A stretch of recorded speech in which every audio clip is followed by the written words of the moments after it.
নমস্কার বন্ধুরা, দেখো আজকে আমি এই যে খারকোল গাছ তুলে আমি কেটে রেখে দিয়েছি। আর পাতা এটা আমি বাটা করব। আজকে ছোট ছোট করে কেটে নিয়েছি, ধুয়ে রেখে দিয়েছি, জল ঝরে গেছে। দুটো শুকনো লঙ্কা, তেল ছিল কড়াইতে, সেই তেলের মধ্যে দিয়ে দিয়েছি।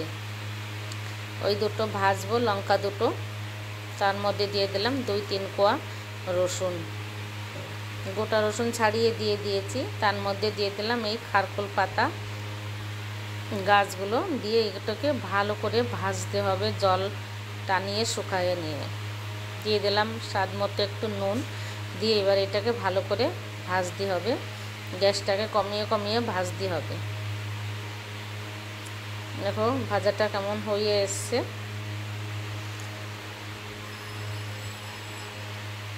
এরপরে আমি এটাকে হাতেই শিলে বাটবো। শিলে বাটলে এটাকে খুব খেতে কিন্তু দারুণ লাগে।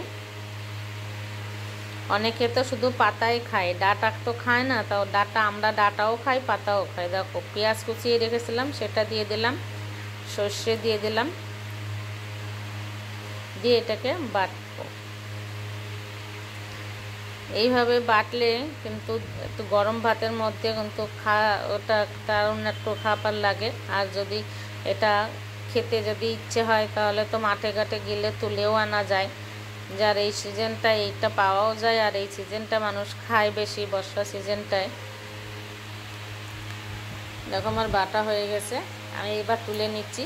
এবার আমি আর একটা বাটা দিয়ে আমি এটা শুকনো খোলাতে ভাজবো।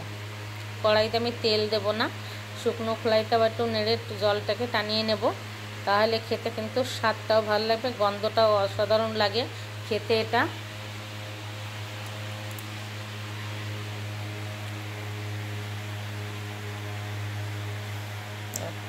হয়ে গেছে, আমার রেসিপি কমপ্লিট।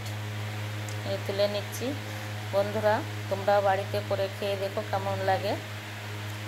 টাটা, নমস্কার, তোমরা সবাই ভালো থেকো।